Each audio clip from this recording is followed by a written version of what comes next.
বিষয়টা এরকম না, বিষয়টা এরকম না। উনি যেটা বলছে ওনার কোন বুঝের থেকে বলছে উনি জানে, কিন্তু কোরআনের বুঝ এটা বলে না। কোরআন বলে ভিন্ন কথা।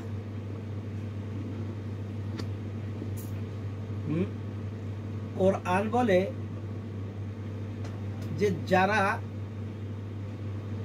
আল্লাহর নাফরমানি বেশি করে তাদেরকে আল্লাহ দুনিয়ার ভিতরে এমন ভাবে মগ্ন করে যে তারা তাদের আখিরাত ভুলে যায়।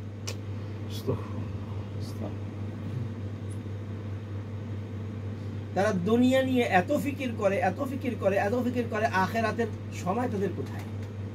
অধিকাংশ মুসলমান যদি বলি যে নামাজ পড়ো না কেন, সময় পাই না। তো তারা কি জন্য সময় পায় না? দুনিয়া। হ্যাঁ, আসলে বিষয়টা দুই সময় পর বিষয়টা আল্লাহ রাব্বুল আলামিনের মুখালাফাত করতে করতে, আল্লাহ রাব্বুল নাফরমানি করতে করতে তার দিলকে আল্লাহ রাব্বুল আলামিন এমন করে দিয়েছে যে নামাজের তার মধ্যে কোনো চাহিদাই আসবে না। তার দিলকে আল্লাহ রাব্বুল আলামিন মোহর মারিয়ে দিয়েছে গুনাহের জন্য, নাফরমানির জন্য। তাদেরকে দুনিয়ার এই ব্যবসা বাণিজ্য এই সমস্ত বুদ্ধি আল্লাহ রাব্বুল আলামিন তাদের মাথায় দিয়ে তাদেরকে বলছে তোরে আল্লাহ রাব্বুল আলামিনের ওয়াদা আছে, আল্লাহ রাব্বুল আলামিনের ওয়াদা আছে যে এই ইহুদি গোষ্ঠীকে আল্লাহ রাব্বুল আলামিন হিদায়াত দেবেন না। কোরআনে বেশ কয়েক জায়গায় এরকম এর ওয়াদা আছে। সূরা বাকারায় আছে, সূরা আলে ইমরানে আছে, ওই এরপরের আয়াত কুনতুম খায়রা উম্মাতিন উখরিজাত লিন-নাস তা'মুরুনা বিল মা'রুফ ওয়া তানহাউনা 'আনিল মুনকারি ওয়া তু'মিনুনা বিল্লাহ ওয়া লাউ আমানা আহলুল কিতাবি লাকানা খায়রান। হ্যাঁ, এখানে আমরা কুনতুম খায়রা উম্মাতিন আগে সবাই কিছু কিছু অর্থ জানি যে তোমরাই সর্বোত্তম, তোমাদেরকে দুনিয়ার মানুষের ফায়দার জন্য পাঠানো হয়েছে। তোমরা কাজ করবা, তোমাদের কাজ কি? তিনটা কাজ, আমরা বিল মা'রুফ নাহি আনিল মুনকার আর ঈমান আনা আল্লাহর উপরে। হ্যাঁ, যদি আহলে কিতাব মানে ইহুদ নাসারা, ইহুদ আর খ্রিস্টান, যদি এরা জানতো আর ঈমান আনতো এদের জন্য অনেক ভালো ছিল, কারণ তারা আগেরটার উপরে ঈমান ছিল, পরেরটার উপরে ভালো ছিল। এরপরে আল্লাহ রাব্বুল আলামিন বলতেছে হ্যাঁ মিনহুমুল মুমিনুন আকসারুহুমুল ফাসিকুন। তারপরে আয়াতটা কি জানি, লা ইয়াদুররুকুম ইল্লা আযা ওয়া ইন ইউকাতিলুকুম সুম্মা لا يضركم إلا أذى وإن يقاتلوكم ثم لا ينصرون ضربت عليهم الذلة أينما ثقفوا। তাদের জন্য আল্লাহ রাব্বুল আলামিন, কাদের জন্য? ইহুদিদের জন্য। ضربت عليهم الذلة أينما ثقفوا, দুনিয়ার যেখানেই যাক আল্লাহ রাব্বুল আলামিন তাদের জন্য অপদস্থতা লিখে রেখেছেন। হ্যাঁ, যেখান থেকে আল্লাহ তাদেরকে বাঁচাবে, ইল্লা বিহাবলি মিনাল্লাহ, যে আল্লাহর হাবল, আল্লাহর রশি। আল্লাহর রশি কি? কোরআন। যে কোরআন অনুযায়ী চলবে সে বেঁচে যাবে। ওয়া হাবলি মিনান নাস, এবং যে কিছু মানুষের দুনিয়াবি শক্তিশালী মানুষের কিছু পানায় চলে যাবে। বর্তমানে ইহুদি কাদের পানায়? আমেরিকার। এই জন্য কিছু সময়ের জন্য তারা বাঁচতেছে, কিন্তু অরিজিনালি কি এরা বুদ্ধিমান নাকি এদেরকে এইগুলি দিয়া এটা আল্লাহ রাব্বুল আলামিনের পক্ষ থেকে শাস্তি? হ্যাঁ, এর আল্লাহ রাব্বুল আলামিন সূরা নূরের শেষে বলছেন فَلْيَحْذَرِ الَّذِينَ يُخَالِفُونَ عَنْ أَمْرِهِ أَنْ تُصِيبَهُمْ فِتْنَةٌ أَوْ يُصِيبَهُمْ عَذَابٌ أَلِيمٌ। যারা আল্লাহর রাসূলের উপর ঈমান আনলো না এবং আল্লাহর রাসূলের কথা মতো চললো না, আল্লাহর রাসূলের সুন্নাতকে মানলো না, হ্যাঁ, তাদেরকে হুঁশিয়ার বাণী দিয়ে দাও, তাদের সতর্ক হওয়া উচিত যে আল্লাহর পক্ষ থেকে তাদের জন্য দুনিয়াতে একটা বড় ফিতনা আছে। বিভিন্ন ধরনের ফিতনা, তার মধ্যে সর্ব উত্তম এবং সর্ববৃহৎ জাযাকাল্লাহু খাইরান। প্যাকেট ধরে নিয়ে এসেছিলাম হ্যাঁ, অনেক আছে, খান না খাই, কিন্তু আপনার মন থাকে না, ভেঙে থাকে। হ্যাঁ,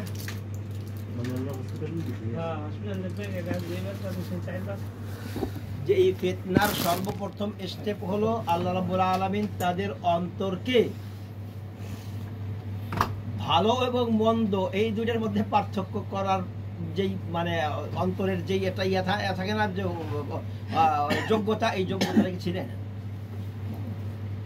যে কোনটা ভালো আর কোনটা মন্দ এইটা বোঝার শক্তি থাকে না। তো দুনিয়াতে যারাই আমরা দেখি যে ভালো আর মন্দকে পার্থক্য করতে পারে না, তার কারণ হলো যে আমরা রাসূলুল্লাহ সাল্লাল্লাহু আলাইহি ওয়াসাল্লামের আনিত এই দ্বীনকে গুরুত্বহীন মনে করার কারণে আল্লাহ রাব্বুল আলামিন আমাদেরকে সর্বপ্রথম ফিতনা দিয়ে দিছে যে আমাদের অন্তর থেকে ভালো মন্দ বোঝার। ভাই ভালো আর মন্দ যখন প্রথমে বুঝবে তখন না ভালোটা মানে গ্রহণ করবে, খারাপটা ছাড়বে। আগে তো বুঝতে হবে কোনটা ভালো আর কোনটা মন্দ। হ্যাঁ, প্রথমেই আল্লাহর রাসূল সাল্লাল্লাহু আলাইহি ওয়াসাল্লামের সুন্নাতকে ছেড়ে দেওয়ার কারণে আল্লাহ রাব্বুল আলামিন সর্বপ্রথম তার উপর যে বিপদ দিয়েছে সেই বিপদ হলো ভালো এবং মন্দ বোঝার শক্তি তার থেকে ছিনিয়ে নিছে। যখন ভালো আর মন্দই বুঝি না তখন তো যেটাই দেখবো সেটাই ভালো মনে করবো। বরং ভালো তো মানুষ নগদকে মনে করে। দুনিয়ার মানুষ ভালো কোনটা বুঝে? নগদ, যেটা নগদ আমার সামনে আছে। আখেরাতকে কয়জন, এটা বাকি কয়জনে ভালো বুঝে? মরলে দেখা যাবে। আরে ভাই সুদের নগদ টাকা আসতেছে, সবাই নগদ টাকা আছে সুদের।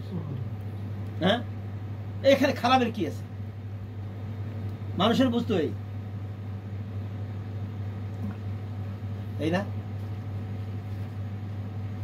কিন্তু আল্লাহ রাব্বুল আলামিন, মানুষের যদি তার সঠিক বুঝ থাকতো যে আল্লাহ রাব্বুল আলামিন এটাকে হারাম করছে, বাস কি খারাপই আছে কি পরিস্থিতি আছে সেটা পরে, আল্লাহ হারাম করছে এই যে বুঝটুক না, এই বুঝটুক অন্তর্স্থ করে নিয়েছে। একটু সামগ্রীকে আসেন সবাই, তাহলে বসতে পারবো। সময় পরে দুটো হইতেছে, যাক আর কি। এখন বিষয় হলো যে ওই যে কথা যে আসলে আমরা যাদেরকে মনে করি যে এরা বুদ্ধিমান, আসলে কি বুদ্ধিমান তারা? يا بني إسرائيل اذكروا نعمتي التي أنعمت عليكم وأني فضلتكم على العالمين। এটা কি ওদের সামনে নাজিল হয়েছে নাকি না? ওদের সামনে, ওদের সামনে। আল্লাহ রাব্বুল আলামিন তাদেরকে এই কোরআনের মাধ্যমে তাদেরকে স্মরণ করাইতেছে যে তোমরা তোমাদেরকে যে সারা দুনিয়ার উপরে ফাদদালতুকুম আলাল আলামিন, মানে ওই তোমাদের সময়কালে, তোমাদের সময়কালে, কিয়ামত পর্যন্তের জন্য না, ওটা আছে রাসূল আসার আগ মুহূর্ত। তোমাদের সময়কালে তোমাদেরকে সবার উপরে প্রাধান্য দিছিলাম। আল্লাহ রাব্বুল আলামিন ওদেরকে স্মরণ করাইতেছে যে তোমরা উযকুরু, তোমরা স্মরণ করো। আমরা বলি না, তুই কি করতেছিস, তুই একটু মনে করতো এটা কে, কার সামনে তুই কথা বলতেছিস? আল্লাহ রাব্বুল আলামিন বলতেছে তুই একটু স্মরণ করতো, তোরে কি তোকে কি আমি এই সম্মান দিছিলাম না? আর এই সম্মানটা তুই কেন খোয়াই দিছিস? এখানে এই কথা বলতেছে অন্নি ফাদদালতুকুম আলাল আলামিন, মানে তাদেরকে কিয়ামত পর্যন্তর জন্য তাদেরকে আল্লাহ রাব্বুল আলামিন আকাশে উঠে রাখছেন না, এটা না উদ্দেশ্য। আল্লাহ বলছেন উযকুরু নি'মাতি আল্লাতী আন'আমতু আলাইকুম। আরে স্মরণ করতো, তুই একটু খেয়াল করতো তোকে কি সম্মান দিয়েছিলাম, আর এখন কি করতেছস?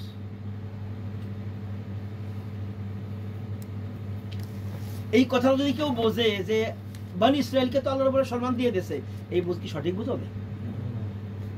কোন এক সময় দিয়েছে, ওটা বলছি। আল্লাহ ওদেরকে বলতেছে যে তোরা স্মরণ কর, এক সময় ছিল তাদের, ওদেরকে দিছিলাম। এটা আমার মাথার মধ্যে কি রে, তারাও তো আগে ইমান ছিল, ছিল, কিন্তু রাসূল আসার পরে। আরে ভাই আপনি চিন্তা করেন, মুসলমানদের ক্ষেত্রে আল্লাহ রাব্বুল আলামিন কি বলছে? মুসলমানরা কি সর্ব উত্তম উম্মত কিনা? মুসলমানরা। আচ্ছা কোন মুসলমান যে নামাজ পড়বে না সে? হ্যাঁ, যে হারাম বাইসে চলবে না সে? কি বলেন? পরিপূর্ণ আল্লাহর হুকুম রাসূলের তরিকা জীবন যাপন করে। যে মুসলমান সঠিক মুসলমান,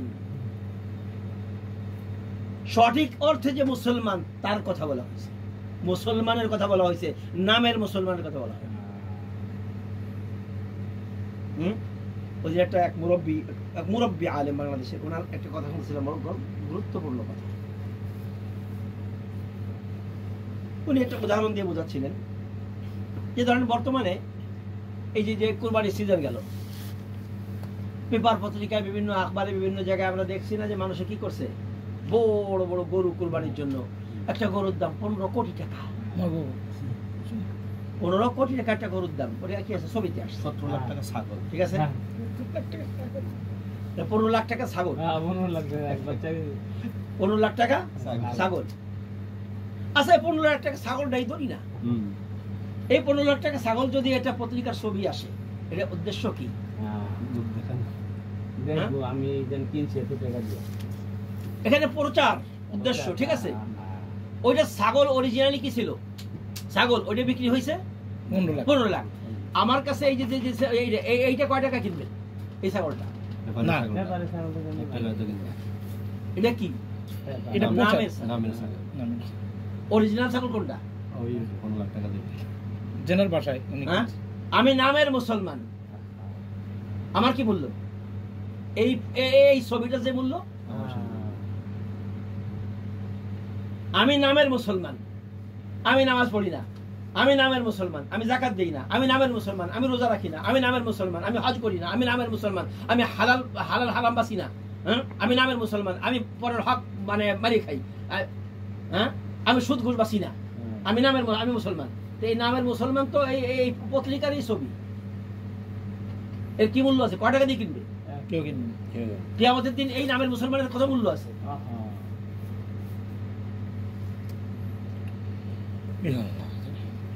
মুসলমানকে খালি নামে মুসলমান হইলে হবে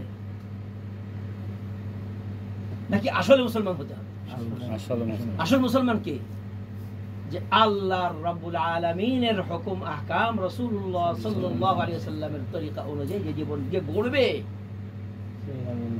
সে হলো অরিজিনাল মুসলমান, তার মূল্য 15 কোটি।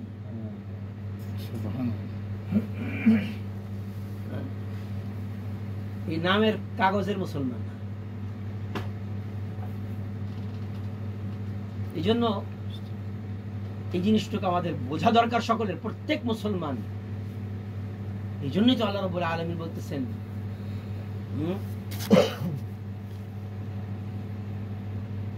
إن في خلق السماوات والأرض واختلاف الليل والنهار الآيات لأولي الألباب। আসমান জমিনের সৃষ্টির ভিতরে, আসমানকে আল্লাহ সৃষ্টি করছেন, জমিনকে আল্লাহ সৃষ্টি করছেন, এর ভিতরে বুদ্ধিমান জ্ঞানীদের জন্য আছে কি নিদর্শন। বুদ্ধিমানদের জন্য, জ্ঞানীদের জন্য। এরপর আল্লাহ রাব্বুল আলামিন বুদ্ধিমান কারা তাদের ব্যাখ্যা দিয়েছেন। হ্যাঁ, বুদ্ধিমান কারা? আল্লাযীনা ইয়াযকুরুনাল্লাহা কিয়ামান ওয়া কুউদান ওয়া আলা জুনুবিহিম। মানুষের 3টা হালাত, মানুষের 3টা অবস্থা। মানুষ হয়তো দাঁড়ায় থাকে, তা না হয় বসে থাকে, তা না হয় শুয়ে থাকে। এই 3 হালাতের অন্য কোনো হালাত আছে? দাঁড়ায় থাকলে কাজ করতে থাকে, দাঁড়ানো, হ্যাঁ কাজ, দাঁড়ানো, বসা, শোয়া। আরেকটা হালাত আছে যেটা হলো দাঁড়ানো না বসাও না, এই হালাতে কোনো মানুষ থাকে সাধারণত। হ্যাঁ, আমরা অনেক সময় ছাত্রদেরকে যখন শাস্তি দেওয়া হয় হাফ চেয়ারে বয়, হাফ চেয়ারে বসা বুঝেন না অনেকে? চেয়ার ছাড়া বসা, চেয়ার ছাড়া যাবো, চেয়ার যেমন বসা কিন্তু চেয়ার ছাড়া বসা। বসে দেখেন তো কত সময় পারেন? 2 মিনিট করা যাবে না, 1 মিনিট করা যাবে। হ্যাঁ, এই যে হালাত, এই হালাতে কি কোনো মানুষ তো বসতে পারে না? মানুষের 3টা হালাত, হয়তো দাঁড়ানো, তা না হয় বসা, তা না হয় শোয়া। আল্লাহ রাব্বুল আলামিন বলতেছেন যে বুদ্ধিমান আসলে তো তারা যারা 3 হালাতের কোন হালাতে আল্লাহর হুকুমকে ভুলে না। আল্লাযীনা ইয়াযকুরুনাল্লাহা কিয়ামান ওয়া কুউদান ওয়া আলা জুনুবিহিম। 3 হালাতের কোন হালাতেই সে আল্লাহকে বলে না, আল্লাহর স্মরণ সবসময়, আল্লাহর জিকির করতেই থাকে। আল্লাহর জিকির দুই ধরনের, একটা হলো আল্লাহর জিকির জবানে, আর একটা হলো সদা সর্বদা খেয়ালের ভিতরে আমি যখন এই কাজ করতেছি এখানে আল্লাহর হুকুম কি, এটা আল্লাহর স্মরণ। আমি এখন ঘুমাইতে যাব, ঘুমের ভিতরে আল্লাহর হুকুমটা কি, রাসূলের তরিকাটা কি। আমি এখন বাথরুমে যাব, বাথরুমে আল্লাহর হুকুম কি, রাসূলের তরিকাটা কি। আমি এখন আমার ডিউটিতে যাব, কাজে যাব, চাকরিতে যাব, আমার এখানে আল্লাহর হুকুম, রাসূলের তরিকাটা কি। আমি হাঁটতেছি, এখানে রাসূলের তরিকাটা কি। আমি বসে আছি, এখানে রাসূলের তরিকাটা কি, আল্লাহর হুকুম কি। হ্যাঁ, আল্লাহ রাব্বুল আলামিন বুদ্ধিমান কাকে বলছে? এই ব্যক্তি। হ্যাঁ, আয়াতুল লিউলিল আলবাব, উলুল আলবাব মানে জ্ঞানী বা বুদ্ধিমান। বুদ্ধিমান কারা? আল্লাযীনা ইয়াযকুরুনাল্লাহা কিয়ামান ওয়া কুউদান ওয়া আলা জুনুবিহিম। সাথে সাথে আর একটু আছে, ওয়া ইয়াতাফাক্কারুনা ফি খালকিস সামাওয়াতি ওয়াল আরদ। আসমান জমিনের সৃষ্টিকে নিয়ে সে চিন্তা করে, ফিকির করে, এবং ফিকির করতে করতে করতে করতে করতে করতে করতে করতে এক সময় যে বলে, রব্বানা মা খালাকতা হাযা বাতিলা। হে আল্লাহ, এগুলি তো আপনি অযথা সৃষ্টি করেন নাই, এগুলি তো আপনি অযথা সৃষ্টি করেন নাই। সুতরাং এই পরওয়ারদিগার রব্বানা ফাকিনা আযাবান নার, জাহান্নামের আগুন থেকে, জাহান্নামের শাস্তি থেকে আমাদেরকে বাঁচাও।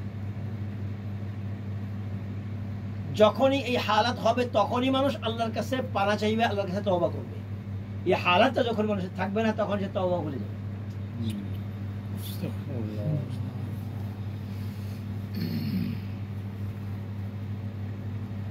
আল্লাহ রাব্বুল আলামিন আমাদের সকলকে দ্বীনকে সঠিকভাবে বোঝার তৌফিক দান করুন। আমিন আমিন। এবং তদনুযায়ী আমাদের জীবনকে পরিচালনা করার তৌফিক দান করুন। আমিন। দুনিয়াতে আল্লাহ রাব্বুল আলামিন আমাদেরকে পাঠাইছেন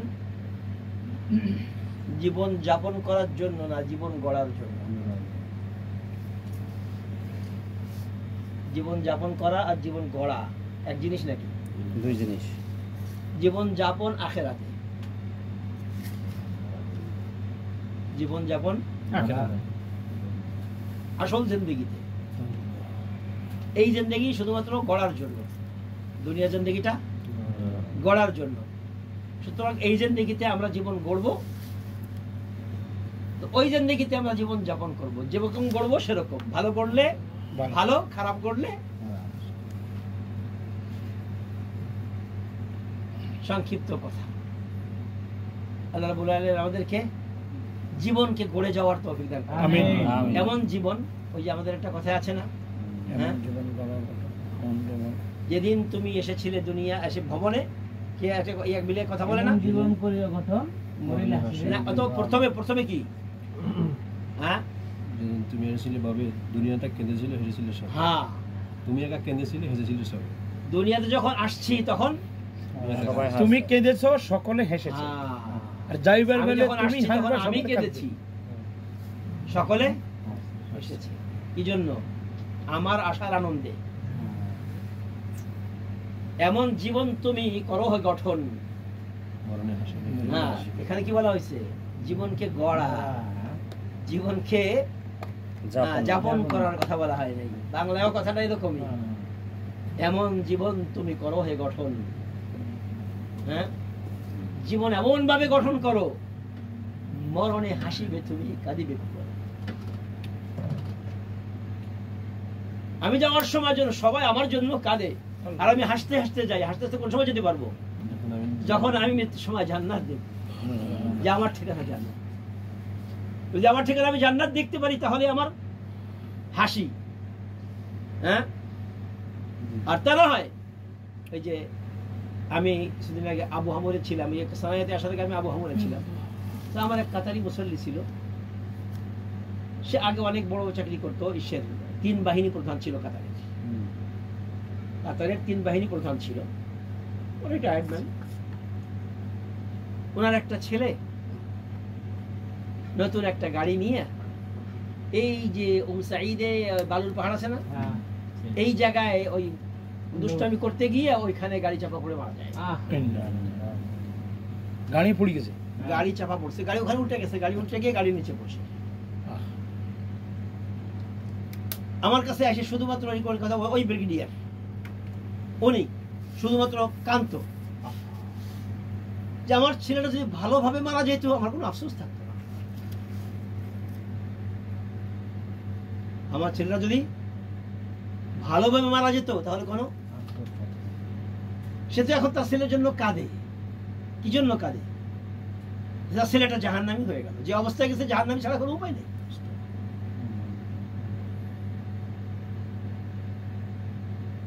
তো যেন আমার এমন অবস্থায় যদি আমার মৃত্যু হয়, সবাই যেন এই কথা বলে।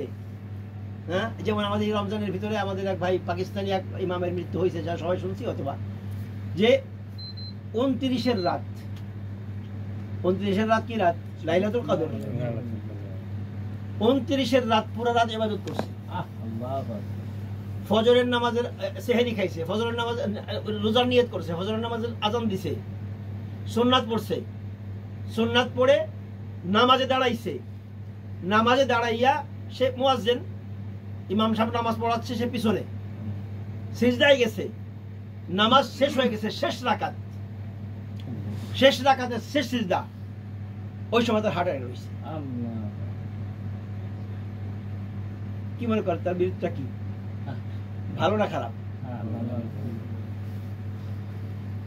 সারা কাতারে সমস্ত আরবদের ভিতরে এই মেসেজটা ছড়াই গেছে যে একজন ইমামের জান্নাতি মৃত্যু।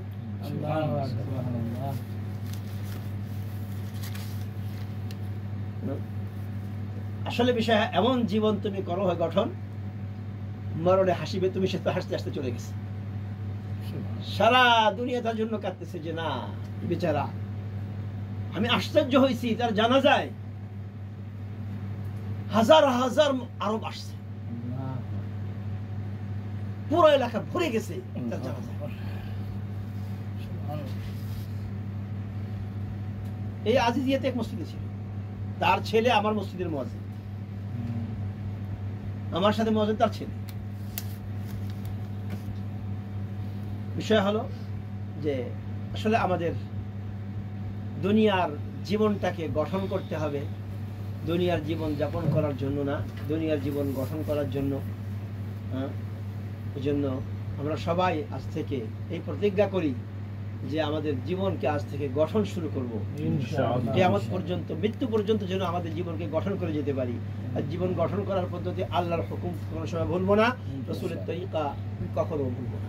আল্লাহ রাব্বুল আলামিন আমাদের সকলকে সকলে দোয়া করি। আল্লাহুম্মা সাল্লি আলা মুহাম্মাদ আমিন। ইয়া আল্লাহ, এখানে যেই উদ্দেশ্য করে আজকে আমরা একত্রিত হয়েছি সেই ভাইয়ের উদ্দেশ্যকে আপনি পুরা করে দেন। আল্লাহ এই ভাইয়ের মধ্যে খায়র ও বরকত নাযিল করেন, এই ক্যাম্পের মধ্যে খায়র ও বরকত নাযিল করেন। আল্লাহ আমাদের দোয়াকে আপনি কবুল করে নেন। হে আল্লাহ, আমরা যে সমস্ত কথাগুলি হয়েছে আল্লাহ সমস্ত কথার ভুল ত্রুটিগুলি মাফ করে দেন। সর্বপ্রথম আমাকে এর উপর আমল করার তৌফিক দান করেন। আল্লাহ সকল ভাইকে আমল করার তৌফিক দান করেন। আমাদের মুরব্বি যারা দুনিয়া থেকে চলে গেছেন তাদেরকে ক্ষমা করে দেন, করে দেন। আমাদের মধ্যে যারা অসুস্থ তাদেরকে সুস্থ করে দেন। আল্লাহ আমাদের আত্মীয় স্বজনদের মধ্যে যারা অসুস্থ তাদেরকে সুস্থ করে দেন। ইয়া আল্লাহ আমাদের মধ্যে যারা অভাব স্বভাব দূর করে দেন। ইয়া আল্লাহ যারা যে সমস্ত সমস্যার ভিতরে আছে সমস্যা দূর করে দেন। ইয়া আল্লাহ প্রত্যেকের সমস্যাকে সমাধান করে দেন। আমাদের দোয়াকে কবুল ও মঞ্জুর করে নেন। ইয়া আল্লাহ সুবহান রাব্বিকা রাব্বিল ইজ্জাতি আম্মা ইয়াসিফুন ওয়া সালামুন আলাল মুরসালিন ওয়ালহামদুলিল্লাহ।